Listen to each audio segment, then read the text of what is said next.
Sri Kuberan TV நேயர்கள் அனைவருக்கும் அநேக நமஸ்காரங்கள். சக்தி ஜோதிடர் குழுவின் சார்பாக வைகாசி மாத பலன்களை பற்றி பார்ப்பதற்காக அடியேன் சக்தி சோமியா ஐயா நானும் டாக்டர் ஹரிஹர சர்மா ஐயா அவர்களும் ஆஸ்ட்ரோ KS ஐயங்கார் அவர்களும் வந்திருக்கின்றோம். இப்போ இந்த வைகாசி மாத பலன்கள் 14/5/2024 முதல் 14/6/2024 வரைக்கும் வைகாசி மாதம். இந்த வைகாசி மாதத்திலையும் என்னென்ன நல்ல நாட்கள் சுப நாட்கள் இருக்கிறது, அதே போல் கிரக நிலைகள் எப்படி இருக்குது அப்படிங்கிறத பற்றி நம்முடைய டாக்டர் ஹரிஹர சர்மா ஐயா சொல்லுவாங்க. அனைவருக்கும் ஹரிஹர சர்மாவின் பணிவான நமஸ்காரங்கள். நாம் இப்போ பார்க்க போகிறது ஒவ்வொரு மாதமும் பலன்கள் பார்த்துக்கிட்டு வரோம். அதுபடி இந்த வருஷம் குரோதி மாதம் வைகாசி மாத பலன்களை பார்க்க போகிறோம். சரி, பலன்களை பார்க்க போகிறதுக்கு முன்னாடி இந்த மாதத்தில் என்னென்ன விசேஷ நாட்கள் அப்படின்னு பார்த்தோம்னா ரொம்ப சௌரியமாக இருக்கும். இதில் பிறக்கும் பொழுதே பார்த்தீங்கன்னாக்கா வைகாசி மாதம் 21ஆம் தேதி, அதாவது ஆங்கில தேதி 3/6/2024 திங்கக்கிழமை. நமக்கு பொறுத்தளவுக்கு என்றைக்குமே ஒரு புது மனைக்கு பூஜை போடணும் அப்படின்னாக்க வாஸ்து நாட்களில் போடுறது சிறப்பாக இருக்கும். வாஸ்து நித்திரை விடுற நாட்கள் அப்படின்றத பொறுத்தளவு பார்த்தா வருஷத்துக்கு 8 நாட்கள் வரும். நம்மளோட அதிர்ஷ்டமோ என்னமோ இப்போ இந்த வைகாசி மாதத்துலேயே இந்த வாஸ்து நித்திரை விடுற நாள் வருது. அப்போ இதுவரையிலும் மனை வாங்கி வச்சுட்டு பூஜை போடுறதுக்கு காத்துக்கிட்டு இருந்தவங்க அத்தனை பேருக்கும் இந்த 3/6/2024 அன்னைக்கு வாஸ்து நேரம் அப்படின்றது காலையில் 9:05 to 10:35 வரலும் இருக்குது. அதுலேயே ஆஸ்பீசியஸ், அதாவது மிக பரம பவித்திரமான நேரம் அப்படின்றது 9:59 to 10:35 வரலும். இந்த காலகட்டங்களில் ராகு காலம், யமகண்டம், குளிகை, கரிநாள் எதுவுமே பார்க்க வேண்டாம். வாஸ்து நித்திரவிட நாள் பூஜை போட்டாச்சு அப்படின்னா அந்த கட்டட வேலை நிற்காமல் கண்டினியூவாக போகும். கேட்ட இடத்துல பணம் கிடைக்கும், அதே போல் மெட்டீரியல் எல்லாமே கிடைக்கும். எந்த சங்கடமும் இல்லாமல் நிகழ்த்தக்கூடிய நாள் இந்த வைகாசி மாதம் 21ஆம் தேதி, ஆங்கில தேதி 3/6/2024. சரி, இதுக்கு அடுத்தது பார்க்கணும் அப்படின்னாக்க வைகாசி மாதம் அப்படின்னாலே விசாகம் அப்படின்றது. வைகாசி விசாகம் வருது வைகாசி மாதம் 10ஆம் தேதி, ஆங்கில தேதிக்கு 23/5/2024 வைகாசி விசாகம். சரி, இதுக்கு அடுத்தது வைகாசி மாதம் 15ஆம் தேதி, அதுக்கு ஆங்கில தேதி அப்படின்றது 28/5/2024 அக்னி நட்சத்திர தோஷ நிவர்த்தி. எப்பொழுதுமே அக்னி நட்சத்திரத்தை பொறுத்தளவுக்கு சூரியன் சித்திரை மாதத்தில் பரம உச்சத்தில் வரும்போது வரக்கூடியது அக்னி நட்சத்திர தோஷம்னு பேர். அக்னி நட்சத்திரன்றது மே 4லேருந்து மே 21 வரையிலும் அக்னி நட்சத்திரம் இருக்குது. அதில் முன்கத்திரி பின்கத்திரி எப்படிம்பாங்க. முன்கத்திரின்றது 7 நாள் முன்னாடி, பின்கத்திரின்றது 7 நாள் பின்னாடி. அப்படி பார்க்கும்போது 21/7/28 அக்னி நட்சத்திர தோஷ நிவர்த்தி ஆகுது. இந்த காலகட்டங்களில் பெரும்பாலான சுப நிகழ்ச்சிகளை தவிர்ப்பது நல்லது. வேறு தவிர்க்க முடியாமல் பண்ணணும்னா அருகில் உள்ள ஜோசியர்கிட்ட கேட்டுக்கிட்டு பண்ணலாமான்னு கேட்டுக்கிட்டு பண்ணுங்கள். மற்றபடி இந்த 28 நாளும் முன்கத்திரி பின்கத்திரியில் பண்ணுறதை தவிர்ப்பது மிக சிறந்தது. சரி, இப்போ இந்த வைகாசி மாதம் பிறக்கும் பொழுது எந்தெந்த கோள்கள் எந்தெந்த நிலையில் இருக்குது அப்படின்றத கோள் சாரம் அப்படிம்போம். அதை பார்ப்போம். ஃபஸ்ட்டு காலபுருஷ தத்துவத்துப்படி முதல் ராசி அப்படின்றது மேஷ ராசி. மேஷ ராசியில் புத பகவானும் சுக்கிர பகவானும் இருக்கிறாங்க. அதுக்கு அடுத்தது ரிஷப ராசி, சூரிய பகவானும் மாறின குரு பகவானும் இருக்கிறாங்க. அதுக்கு அடுத்தது கன்னியா ராசி, கன்னியா ராசியில் கேது பகவான் இருக்கார். அதுக்கு அடுத்தது கும்ப ராசியில் சனி பகவான் இருக்கார். காலபுருஷ தத்துவத்தின் கடைசி ராசியான மீன ராசியில் செவ்வாய் பகவானும் ராகு பகவானும் இருக்கின்ற இந்த கோல்சார நிலையில் இந்த வைகாசி மாதம் பிறக்குது.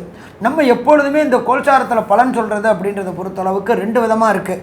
மெல்ல செல்லும் கிரகங்கள், விரைவாக செல்லும் கிரகங்கள் இருக்குது. மெல்ல செல்லும் கிரகங்கள் அப்படின்ற பொறுத்தளவுக்கு குரு பகவான் சற்ற ஏறக்குறைய 1 வருஷம், அடுத்தது ராகு கேது பகவான் சற்ற ஏறக்குறைய 1.5 வருஷம், சனி பகவான் 2.5 வருஷம். இதை தவிர பாக்கி கிரகங்கள் அப்படின்ற பொறுத்தளவுக்கு சூரியன், செவ்வாய், புதன், சுக்கிரன் இவங்களை வச்சுக்கிட்டு பலன் சொல்கிறது. இதை தவிர உங்களுக்கு செவ்வாய் இது வச்சுக்கிட்டு பலன் சொல்கிறது. அப்போ நாம் இப்போ பலன் சொல்ல வர்றது விரைவாக செல்லும் கிரகங்களை வச்சுக்கிட்டு சந்திரன் 2.5 நாளைக்கு ஒரு ட்ரிப் மாறுறாரு. அப்படி மாறும்பொழுது இந்த வைகாசி மாதத்தில் என்னென்ன கிரகங்கள் அதுக்குள்ளார மாறுறாங்க. எப்பொழுதுமே இந்த சூரியன், புதன், செவ்வாய், சுக்கிரன் 41 நாள்லேருந்து 45 நாள் மாறுவாங்க. அதுபடி மாறக்கூடியது அப்படின்ற பொறுத்தளவுக்கு 20/5 சுக்கிர பகவான் ரிஷபத்தில் மாறுறாரு. அதுக்கு அடுத்தது 24/5 புத பகவான் ரிஷபத்துக்கு மாறுறாரு. 31/5 செவ்வாய் மேஷத்துக்கு மாறுறாரு. அதுக்கு அடுத்த மாற்றம் அப்படின்றத பொறுத்தளவுக்கு 9/6 புத பகவான் மிதுனத்துக்கு மாறுறாரு. 13/6 சுக்கிர பகவான் மிதுனத்துக்கு மாறுறாரு. அப்போ இந்த 4 கிரகங்களும் மெல்ல செல்லும் கிரகங்கள் கிடையாது, விரைவாக செல்லும் கிரகங்கள். இதை வச்சுக்கிட்டு தான் நாம் பலன் சொல்ல போகிறோம். அதுபடி இப்போ பலனை பொறுத்தளவுக்கு மேஷத்திலிருந்து மீனத்துக்கு வரையிலும் ஒவ்வொரு ராசிக்கும் என்னென்ன பலன்கள் உண்டு அப்படின்றத விரிவாகவும் விளக்கமாகவும் பார்ப்போமா? அன்பான மீனராசி என்பர்களே, இந்த வைகாசி மாதம் உங்களுக்கு எப்படி இருக்குன்னு பார்ப்போமா? நீங்கள் வைகாசி மாதம் பிறக்கிற டயத்திலேயே உங்களுடைய ராசிநாதனான குரு பகவான் 3ஆம் இடத்துக்கு போகிறார். மிக விசேஷம். அங்கே பார்த்தோம்னாக்க உங்கள் ராசிக்கு 6க்கு உண்டான சூரிய பகவான் இருக்கார், 3க்கு உண்டான சுக்கிர பகவானும் 4க்கும் 7க்கும் உண்டான புத பகவானும் இருக்கிறாங்க. அப்போ உங்களுடைய கம்யூனிகேஷன் பாவம் மிகவும் வலுப்பெறுது. சாதாரணமாக வலுப்பெறலை. சூரியன் இருக்கார், புதன் இருக்கார், சுக்கிரன் இருக்கார், குரு இருக்கிறார். நீங்கள் என்ன சொல்கிறீங்களோ அதை சிரமேற்கொண்டு செய்யக்கூடிய ஆட்கள் உங்களுக்கு இந்த காலகட்டங்களில் கிடைக்கும். இதை தவிர ராசியிலேயே ராகு இருக்கார். அந்த ராகுக்கு இடம் கொடுத்த குரு அப்படின்றதுனால கோதண்ட ராகுவாக இருக்கார். அப்போ கொஞ்சம் 7ஆம் இடம் அப்படின்றது கேது. 7ஆம் இடம்ன்றது நம்மளுடைய life partner plus business partner. இவங்களால சின்ன சிக்கல்கள் ஏற்பட்டு இருந்துச்சு இத்தனை நாளாக. ஆனால் இந்த வைகாசி மாதத்தில் குரு பகவானானவர் 1/5/2024 பெயர்ந்து அவர் 5ஆம் பார்வையாக உங்களுடைய 7ஆம் இடத்தை பார்க்குறார். அப்போ கணவன் மனைவி ஒற்றுமை கூடக்கூடிய வாய்ப்புகள் உண்டு. இதுவரையிலும் லைஃப் பார்ட்னர் கூட உங்களுக்கு இருந்த டிஃப்ரெண்ட் ஆஃப் ஒப்பீனியன் மறையக்கூடியது மட்டும் இல்லாமல் உங்களுடைய தொழில் பார்ட்னர் கூட இருந்த சின்ன கருத்து வேற்றுமைகளும் இந்த காலகட்டங்களில் குறையக்கூடிய வாய்ப்புகள் உண்டு. இதை தவிர குருபலம் என்கின்ற வியாழன் நோக்கு உங்களுக்கு ராசிக்கு 12ல் விரய சனி நடந்துட்டுருக்கு. குருவானவர் 7ஆம் இடத்தை பார்க்குறார். மீனராசிக்கு சேர்ந்தவங்களுக்கு இதுவரையிலும் திருமணம் தடையும் தாமதமும் ஏற்பட்டுக்கிட்டு இருந்துச்சு. அது எல்லாம் இந்த காலகட்டங்களில் நீங்கி சுப விரயமாக போகுது. ஏன்னா 12ல் சனி, ஆட்சி பெற்ற சனி, சுப விரயமாக போகுது. அதே போல் 5ஆம் இடம் நல்லா இருக்கா? 5ஆம் இடம் நல்லா இருக்குது. இதுவரை திருமணம் தடையும் தாமதமும் ஏற்பட்டுக்கிட்டு இருந்த குழந்தைகளுக்கு கண்டிப்பாக வம்சம் விருத்தி என்கின்ற திருமண தடைகள் விலகக்கூடிய வாய்ப்புகளும் உண்டாகும். இதை தவிர 3ஆம் இடத்துல இருக்கிற குரு பகவானானவர் உங்களுடைய 11ஆம் இடத்தை பார்க்குறார். 11 அப்படின்றது லாபஸ்தானம். அந்த லாபங்கள் கூடக்கூடிய காலகட்டங்கள். இந்த காலகட்டங்களில் என்ன தொழில் தொடங்கினாலும் நல்லபடியாக லாபம் இருக்குமா? லாபம் இருக்கும். பெரும்பாலும் பார்த்தோம்னாக்க மீனத்துக்கு அதிபதி குரு, பிரகஸ்பதி குரு. இவங்களை பொறுத்தளவுக்கு கோடி ரூபாயா மரியாதையா அப்படின்னா மரியாதை எதிர்பார்க்கக்கூடிய நபர்கள், நல்ல மூளை உள்ள நபர்கள். அப்போ இவங்க மூளையை வச்சுக்கிட்டு இந்த காலகட்டங்களில் எந்த தொழில் தொடங்கினாலும் தொட்டதெல்லாம் தொடங்கக்கூடிய காலகட்டங்கள், வச்சதெல்லாம் விடிவு கிடைக்கக்கூடிய காலகட்டங்கள். அப்போ பணத்துக்கு பஞ்சமே கிடையாது.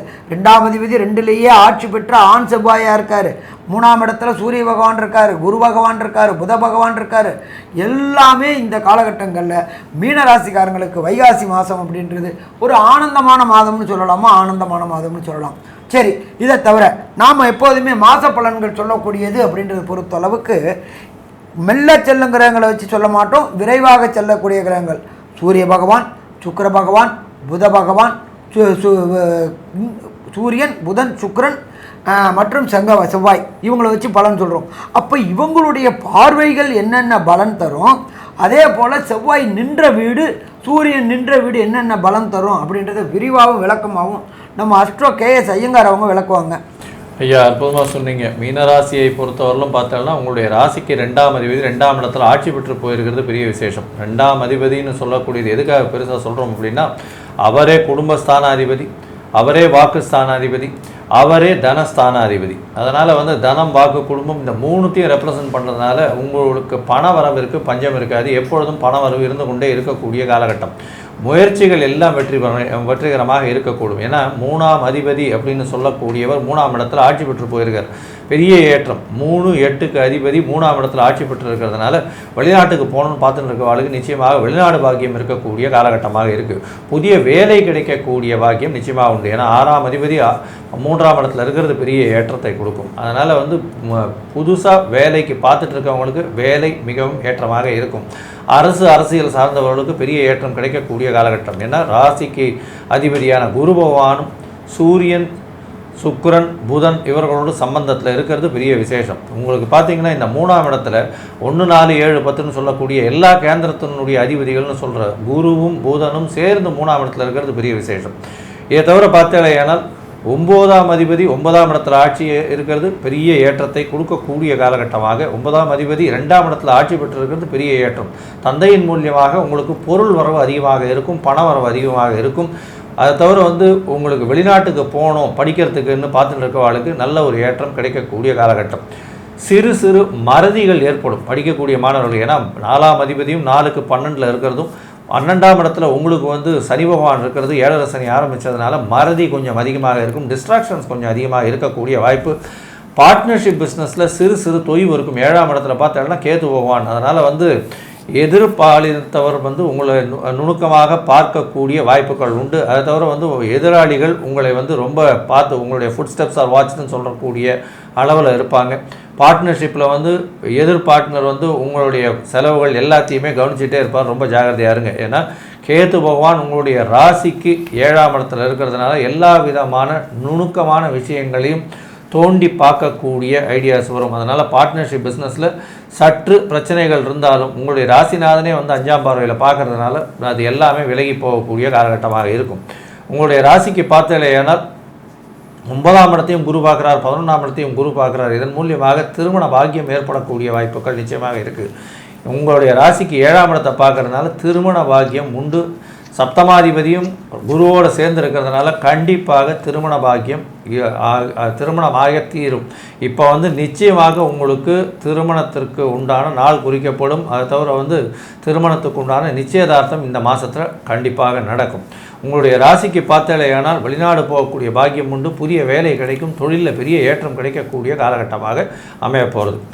இந்த மாதத்தில் சில நாட்களை நீங்கள் தவிர்க்க வேண்டிய கட்டாயம் இருக்கும். அதாவது சந்திராஷ்டம நாட்கள்னு சொல்லுவோம். அந்த சந்திராஷ்டம நாட்களில் மதிகாரகன் மதி மயங்கக்கூடிய காலகட்டத்தில் நிச்சயமாக தவறான முடிவுகள் எடுக்கக்கூடும். அதனால் இந்த நாட்கள் என்னென்ன, இந்த நாட்களில் ஜாமீன் கையெழுத்து போடுறது, அடுத்தவங்களுக்குன்னு போய் நம்ம இவர் ரொம்ப நல்லவர்னு சொல்கிறது, இதெல்லாம் இல்லாமல் இருக்கிறது ரொம்பவும் நல்லது. இதை தவிர இப்போ உங்களுடைய தசாபுக்தி அந்தரம் சூக்ஷ்மத்தில் சிறு சிறு பிரச்சனைகள் இருந்தால் இந்த கோச்சாரத்துக்கு அளவுக்கு பலன்கள் கொடுக்காது. அதற்காக என்ன பரிகாரம், எளிய முறையில் எந்த கோவிலுக்கு போகலாம் அப்படின்றத பற்றி ஐயா கிட்ட கேட்கலாம். ரொம்ப அற்புதமாக தெளிவாக இவ்வளோ விவரமாக சொன்னீங்க ஐயா. இதில் இந்த குரு 11ஆம் இடத்தை பார்க்கறதுனால ஏற்கனவே திருமணமாகி அவங்களுக்கு விவாகரத்தாக இருந்தாலோ இல்லை ஒருத்தர் இல்லாமல் இருந்து அந்த மாதிரி இருந்தவங்களோ 2ஆம் தார திருமணம் செய்கிறவங்களுக்கு கூட இந்த காலகட்டத்தில் அவருடைய குரு 11ஆம் இடத்தை பார்க்கறதுனாலையும் அந்த குரு களத்திரக்காரகனாகிய சுக்கிரனோட ஆட்சி பெற்ற ஸ்தானத்தில் இருக்கிறதுனாலையும் 2ஆம் தார திருமண வாழ்க்கைக்காக காத்திருப்பவங்களுக்கு 2ஆம் தார திருமண வாழ்க்கையும் இந்த காலகட்டத்தில் அமைகிறதுக்கு உண்டான வாய்ப்பும் மிக அதிகமாக இருக்குது. அது போக ஐயா சொன்ன மாதிரியா இப்போ இந்த வைகாசி மாதத்தில் உங்களுக்கு சந்திராஷ்டம தினங்கள் அப்படின்னு சொல்லக்கூடியது வைகாசி மாதம் 8ஆம் தேதியும் 9ஆம் தேதியும் வருது. அந்த வைகாசி 8ஆம் தேதி 9ஆம் தேதிக்கு ஆங்கில தேதி என்ன அப்படின்னு பார்க்குற போது 20/5/2024 திங்கட்கிழமையும் 21/5/2024 செவ்வாய்க்கிழமை, இந்த 2 நாட்களும் வருது. இந்த 2 நாட்களில் ஜாமீன் கையெழுத்து போடுறதெல்லாம் பற்றி ஐயா சொன்னாங்க. அதே மாதிரி சுபகாரியங்கள் செய்கிறதையும் தவிர்க்கணும், பிரயாணங்கள் செய்வதையும் தவிர்க்கணும். உங்களோட வம்பு வழக்குக்கு இருக்கிறவங்களோட பேசுகிற போது நிதானமாக பேசி அவங்களுக்கு இதை சொல்லலாமா சொல்லக்கூடாதா, நீங்கள் ஏதாவது ஒரு வார்த்தையை சொன்னீங்கன்னா அதை தப்பான வார்த்தையாக பிடிச்சிட்டு உங்கள்கிட்ட தப்பான செயல்பாட்டுக்கு வந்துடுவாங்க. அதனால் நிதானமாக பேசுகிறது, இந்த 2 நாட்களும் நிதானமாக பேசுகிறது நல்லது. இல்லைன்னா ஒரு வார்த்தையில் ஆமாம் இல்லை உண்டு அப்படிங்கிற மாதிரியாக சொல்லிட்டு போயிடணும். இந்த 2 நாளைக்கு அப்புறம் அந்த விவாதத்தை வச்சுக்கிறது நல்லதாக இருக்கும். ஆக இந்த காலகட்டங்கள் எந்த ஒரு சுபகாரியங்களும் பிரயாணங்களும் ஜாமீன் கையெழுத்து போடுறதும் பொறுப்பு ஏற்றுக்கிறதும் இதெல்லாம் இல்லாமல் இருக்கிறதும், வழக்குகள் வம்பு வழக்குகள் இருக்கிறவங்க அந்த கோர்ட்டு கேஸ் இருக்கிறவங்க இந்த தேதிகளில் போய் அட்டன் பண்ணாமல் மாற்று தேதியாக அறிவிச்சுக்கிறதுக்கும் நல்லதாக இருக்கும்.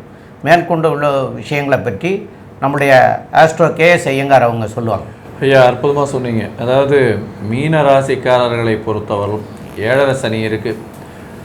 விரயங்கள் அதிகமாக இருக்கும், தேவையற்ற விரயங்கள். பார்ட்னர்ஷிப் பிஸ்னஸில் பணம் வரும், இருந்தாலும் சிறு சிறு பிரச்சனைகளுக்கு பிறகு பணம் வரக்கூடிய வாய்ப்புகள் உண்டு. எதிர்பாலினத்தவர் மூலியமாக சிறு சிறு பிரச்சனைகள் வரும், நண்பர்கள் மூலியமாக பிரச்சனைகள் வரக்கூடிய வாய்ப்புகள் உண்டு. இந்த அரசு சம்பந்தப்பட்ட விஷயங்களில் இருக்கிறவங்களுக்கு பெரிய ஏற்றம் கிடைக்கும். முயற்சிகள் அனைத்தும் வெற்றி பெறும். தொழில் ஸ்தானாதிபதியும் 3ஆம் இடத்தில் இருக்கிறதுனால முயற்சிகள் உங்களுக்கு ஒரு பெரிய ஏற்றத்தை கொடுக்கக்கூடிய காலகட்டமாக இந்த முயற்சி ஸ்தானாதிபதியில் இருக்கக்கூடிய 3ஆம் இடத்துல நல்ல ஒரு ஏற்றம் இருக்கும். பண வரவிற்கு பஞ்சம் இருக்காது. குடும்பத்தில் நல்ல ஒரு அந்யோன்யம் இருக்கக்கூடிய காலகட்டம். பேச்சில் மட்டும் கவனமாக இருங்க. 2ஆம் இடத்துல செவ்வாய், ஆண் செவ்வாய் டக்குன்னு தப்பான வார்த்தைகள் பேசக்கூடிய வாய்ப்புகள் மிகவும் அதிகம். வார்த்தை ரொம்ப ஜாகிரதையாக இருக்கும். ஜாகிரதையாக இருக்க வேண்டிய கட்டாயத்தில் இருப்பீங்க. தடித்த வார்த்தைகள் வருவதற்கு பாசிபிலிட்டி ரொம்ப அதிகம். ஜாகிரதையாக இருக்கிறது நல்லது. மொத்தமாக பார்த்தீங்களேனால் இந்த மீனராசிக்காரர்களுக்கு பணவரவிற்கு பஞ்சம் இருக்காது, உடல் நலத்தில் பஞ்சம் இருக்காது, நினைப்புகள் மிகவும் அதிகமாக இருக்கும். 7.5 சனி நடக்கிறது. 7.5 சனியில் அதாவது விரய சனி, அதனால் தேவையற்ற விரயங்கள் அதிகமாக இருக்கும். தொழிலில் இம்ப்ரூவ்மெண்ட், இன்வெஸ்ட்மெண்ட் நிறைய இருக்கக்கூடிய காலகட்டம். படிக்கக்கூடிய மாணவர்கள் ஒரு தடவைக்கு 10 தரம் படிக்கணும். மறதி அதிகமாக இருக்கும். ஏன்னா 12ஆம் இடத்துல சனி பகவான், புதனும் 4ஆம் அதிபதி 4க்கு 12 இருக்கிறதும் அந்த அளவு சரி கிடையாது. மொத்தத்தில் இந்த மீனராசிக்காரர்களுக்கு இந்த குரோதி வருஷம் வைகாசி மாதம் ஒரு சுமாரான மாதமாகவே அமையும் அப்படின்றது இந்த சக்தி ஜோதிட குழு சொல்லுது. நன்றி, நமஸ்காரம். ஸ்ரீ குபேரன் டிவியை பார்த்தமைக்கு நன்றிகள். மேலும் இது போன்ற தகவல்களை தெரிந்து கொள்ள ஸ்ரீ குபேரன் டிவியை சப்ஸ்கிரைப் செய்யுங்கள். மறக்காமல் பெல் ஐக்கானை கிளிக் செய்யுங்கள்.